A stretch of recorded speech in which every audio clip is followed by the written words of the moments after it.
ہمارے یہاں آج گفتگو کا موضوع ہے کہ کیا یہ جس پر لیبل رکھا ہوا ہے اتنا بڑا کہ پاکستان دولت خداداد پاکستان، یہ دولت خداداد پاکستان وہ ہے جس کے بنیاد پر ہم اس میں شامل ہوئے تھے سندھ والے، جو پہلے ہم خود مختار مملکت تھے، جس وقت انگریز نے ہم پر قبضہ کیا تھا اس وقت ہم آزاد اور خود مختار مملکت تھے، اور 1940 والے ریزولوشن نے اس حقیقت کو تسلیم کیا کہ سندھ، پنجاب، سرحد، آسام، بنگال اور بلوچستان آزاد اور خود مختار قومی وطن ہوں گے۔ پلیجو صاحب میری ایک گزارش ہے، ایک سوال ہے، ایک سوال ہے، آپ رسول بخش پاکستانی تھے، بس یہ ہو رہا ہے، آیا یہ پاکستان جو آج جس کو ہم کہتے ہیں یہ وہ آزاد اور خود مختار قومی وطن ہیں جس کا ذکر 1940 کے ریزولوشن میں ہے اور جس کے بنیاد پر ہم پاکستان میں شامل ہوئے تھے؟ میرا ایک سوال ہے، ایک سوال کر لوں میں۔ سوال یہ ہے کہ آپ قائد اعظم کے فالوور رہے، ان کے نظریے کو آپ مانتے رہے، رسول بخش پاکستانی آپ نے اپنا نام رکھا، میں نے نہیں رکھا، لیکن آپ کی پہلی بات صحیح ہے، میں آپ کہلائے جاتے تھے رسول بخش پاکستانی، جناب دیکھیں، اور کب یہ ہوا؟ آپ نے میں نے یہ کبھی نہیں کہا، لوگ کہتے تھے آپ لوگ کبھی نہیں کہا۔ میں یہ عرض کرنا چاہتا ہوں کہ میں قائد اعظم کو صحیح سمجھتا تھا، یہ پوزیشن ہے، میں کئی بار کہہ چکا ہوں کہ he was the only nationalist in India, سارے لوگ متعصب ہوتے تھے، ادھر ادھر چلاکیاں ولاکیاں کرتے تھے، وہ کھرا آدمی تھا، وہ صاف آدمی تھا، پہلے میں اس کی ساری عمر خلاف رہا ہوں، لیکن جب میں گہرا مطالعہ کیا پھر میں اس نتیجے پر پہنچا کہ یہ آدمی صحیح تھا، اور اس نے ادھر ادھر کی باتیں نہیں کی، اس بات پر جو پاکستان بننا تھا وہ نہیں بنا۔ قائد اعظم نے کہا 1935 کا مرکز نہیں چاہیے، انہوں نے ایک بات کہی ہے وہ آپ اپنے ذہن میں رکھیں، انہوں نے کہا، دو چھوٹی انٹروینشن کرنا چاہوں گا۔ ایک تو یہ میں عرض کروں گا کہ پاکستان سے زیادہ جینون ملک جو اپنے لوگوں کے ارادے سے بنا ہو بہت کم دکھائی دیتا ہے، فراڈ ہے، ٹوٹل فراڈ ہے، وہ نام لے کے آپ نام لے کے قبضہ کر کے یہ جو آرمی والے بیٹھے ہیں یہ پاکستان جینون ملک ہے، یہاں جو چیف جسٹس جیل میں پڑا ہوا ہے یہ جینون ملک ہے، یہاں آرمی قبضہ کر کے بیٹھی ہے جینون ملک، یار کمال کرتے ہیں، میں تو ہاتھ یہ چیف جسٹس جیل میں پڑے ہوئے ہیں، سپریم کورٹ جیل میں پڑی ہوئی ہے، ہاتھ دھو کے بیٹھے ہیں، آج تو قرارداد پاکستان پہ بات کر رہے ہیں، ہم تو آپ کو بتائیں گے کہ کیوں جینون ملک ہے، آپ تو خامخواہ ناراض ہو رہے ہیں کیونکہ میں نے آپ کے اس الفاظ کے مقابلے میں اتنے سخت الفاظ استعمال نہیں کیے، میں تو اپنا موقف بیان کر رہا ہوں، میں بتا رہا ہوں میرے نقطہ نظر سے اتنا جینون ملک ہے کہ اس ملک کی آزادی کے بعد بہت سارے ملک آزاد ہوئے اور حق خود ارادیت کی بنا پر ہوئے، یہ کہ اس کے بعد ہم نے اپنا کیسا ستیہ ناش کیا وہ اس ورثہ کی خرابی نہیں ہے، وہ وارثوں کی خرابیاں ہیں، ٹھیک کہہ رہے ہیں ہم بھی، تو وارثوں کو خراب کہیے، ورثوں کو خراب نہ کہیے۔ ابھی میں اس لیے نہیں چلے، وہ عمارت اس بنیاد پر بنی نہیں، موقع بولے آپ وہ بات نہیں کر رہے، آپ کو آپ کے والدین نے بہت اچھی جائیداد دے دی، آپ ناخلف پیدا ہو گئے، معافی چاہتا ہوں آپ کا نام لے کے دیا، لیکن ہو گئے تو آپ اس کی جائیداد کو تو خراب نہ کہیے کہ وہ فراڈ تھا، فراڈ تو آپ نکلے۔ آگے چلیے، میں بات کہنے کے بعد آگے چل رہا ہوں۔ یہ بھی یہ کہہ رہے ہیں کہ جو اصل آئیڈیا تھا، ایک چیز کو پھر میں دوبارہ قرارداد پاکستان پہ بات قرارداد پاکستان پر بااصرار کہہ رہا ہوں، قرارداد پاکستان پہ بااصرار کہہ رہا ہوں کہ وہ قرارداد پاکستان ہندوستان کے اندر رہتے ہوئے انڈیپینڈنٹ اور آٹونومس ریجنز کی بات کر رہا ہے، اور بالآخر فیڈریشن ہونی چاہیے۔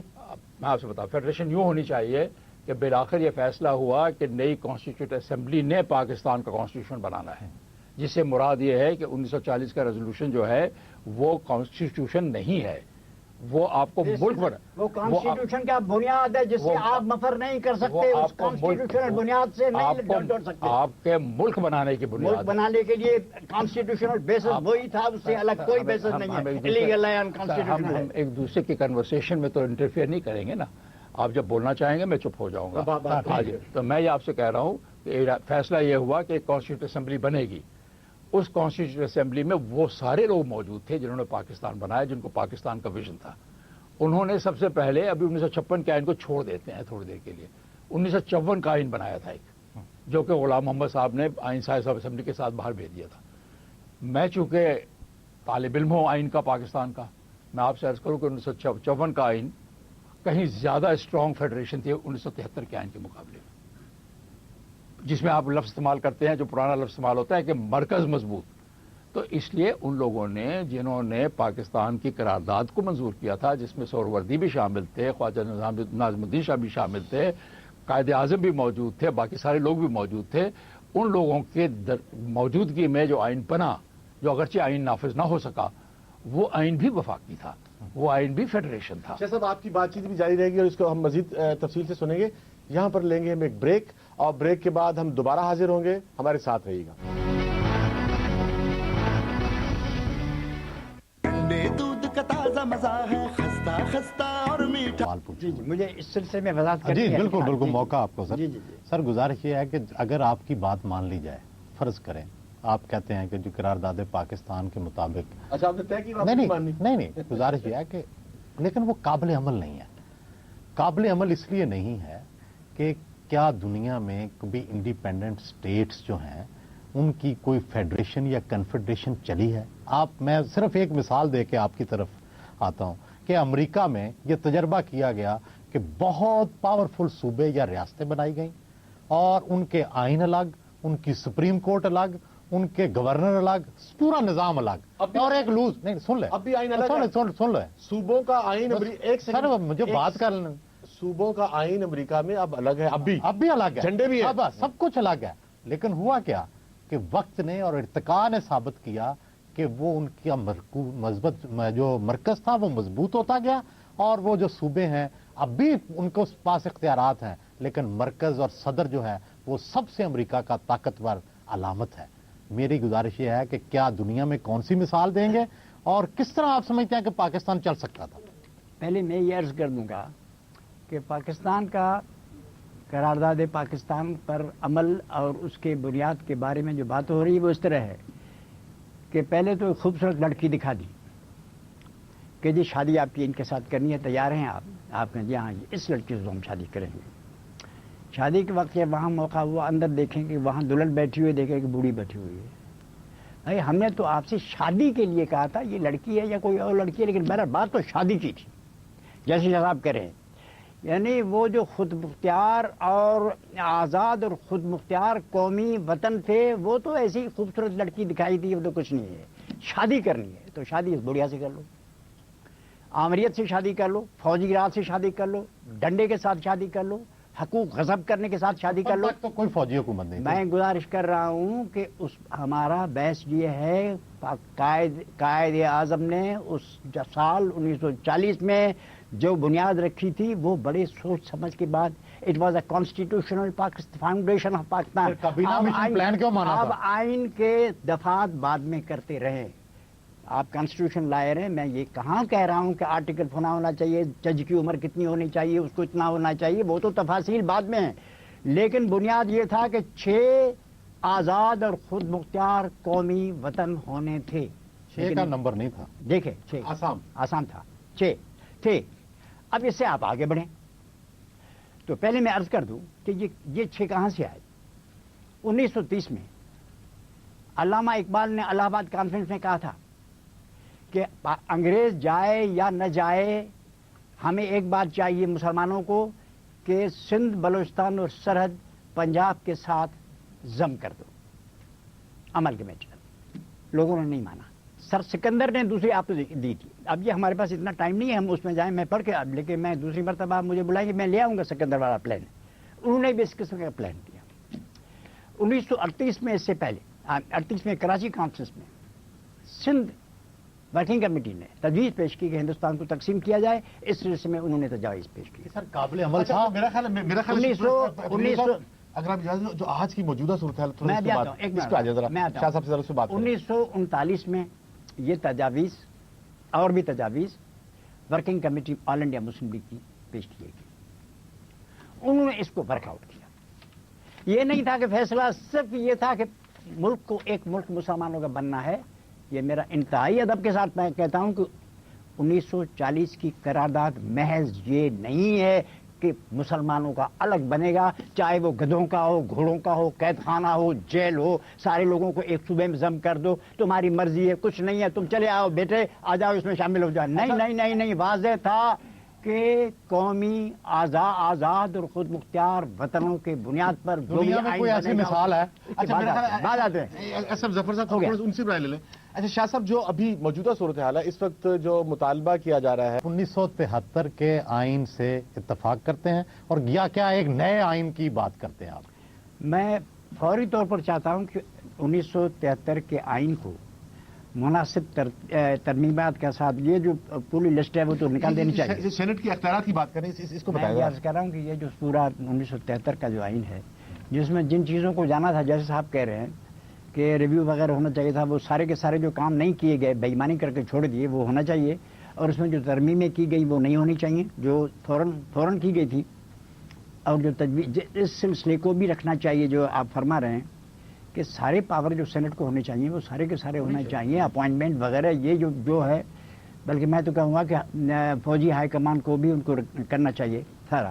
لیکن this is only up to the time, میرا موقف ابھی ہے۔ وہ بات جو کرنی تھی 1940 میں وہ ابھی نہیں ہوئی ہے۔ یعنی نیا آئین بنے، بالکل نیا آئین بننا چاہیے۔ کیسے بنے گا؟ آپ ان کو لے آئیے گا، ہم سارے دوست بیٹھیں گے، بالکل ہوگا۔ رائے دوں آپ کو، شاید پولیسو صاحب بھی اس یہ کوئی مسئلے کا حل نہیں ہے۔ وسائل نہ صوبوں کی تقسیم، نہ آپ چاہیں تو کریں اپنے صوبے کے، ہم تو نہیں کرنا چاہتے، ہمارا صوبہ ہے ویسے ہی، لیکن آپ کی مرضی ہے۔ لیکن مسئلہ ہمارے لیے صرف یہ نہیں ہے کہ 3-4 آپ نے گورنمنٹ نے بنا دی، معاملہ ہو گیا۔ ہم تو بالکل ایک کالونی بن گئے ہیں، ودنا کالونی۔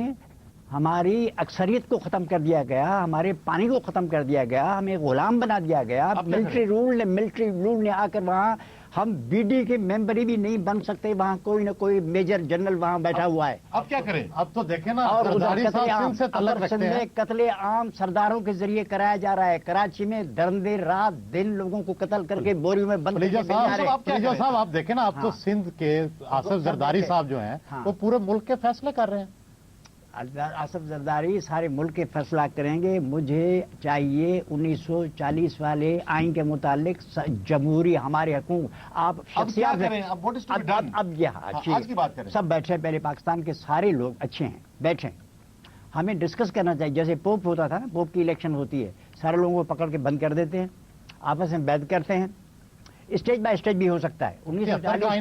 1940 کے مقاصد بھی پورے ہو سکتے ہیں، اسٹیج بائی اسٹیج اس میں کیا جائے اور اس کے ڈھانچے کو بالکل بنا دیا جائے۔ پہلے تو دہشت گردی بند کر دیں۔ یہ جو کراچی میں دہشت گردی آپ لوگوں نے بنا رکھی ہے، یہ بھی بند ہونا چاہیے۔ ایک دوسری بات، دوسری بنیادی چیز یہ ہے، امپیریلسٹک رول کے ہوتے ہوئے آپ کچھ بھی کریں گے، یہ کالونی ہے، غلام ہے، فوجیوں کو بٹھائیں گے، پھر دوسرے کو بٹھائیں گے، کوئی ایک کیپٹن آ کے بیٹھ جائے گا آپ کے سر پہ۔ کیا بتائیں آئین میں کیا کریں؟ ملک کو آزاد کریں۔ آج کیا ملک کو آزادی والی جنگ حاصل نہیں ہوئی ہے، آزاد نہیں ہوئے ہیں، ہندوستان ہو گیا، ہم آزاد نہیں ہیں، کالونی ہے۔ آپ صوبوں کے ٹیلی فون پہ hello are you with us, آپ you are not with us. ارے پولیس صاحب، آپ صوبوں کے اختیارات کی بات نہیں کر رہے؟ میں صوبوں کے نہیں، 1940 ریزولوشن کی بات کر رہا ہوں۔ تو آپ کو اختیارات نہیں چاہیے؟ ہمارا ہو گیا وقت ختم۔ پلیجو صاحب آپ نے کی ہے، مختار وطنوں کو قبول کرتے ہوئے پھر ہم سب مل کے آپس میں فیصلہ کریں گے کہ مرکز کو کیا دینا ہے۔ سہیل صاحب، کیونکہ اب ہمیں پروگرام جو ہے وہ خاتمے کی طرف لے کے جانا ہے، ہمیں ایس ایم ظفر صاحب کا ہم شکریہ ادا کرتے ہیں اور ہم شکریہ ادا کرتے ہیں رسول بخش پلیجو صاحب کا۔ آپ نے پروگرام دیکھا ہے، اس وقت 2 نقطہ نظر آپ کے سامنے پیش ہوئے ہیں اور یہی ہمارا مقصد تھا کہ ہم مختلف نقطہ نظر آپ کے سامنے پیش کریں تاکہ آپ فیصلہ کر سکیں بہتر۔ شاہ صاحب کا موقف تھا کہ قرارداد پاکستان بنانے کے لیے تھی، جبکہ رسول بخش پلیجو صاحب کا موقف ہے کہ قرارداد پاکستان کے بنیادی ڈھانچے کے بارے میں ایک بڑا فیصلہ ہے۔ اب اجازت دیجیے انجم رشید کو اور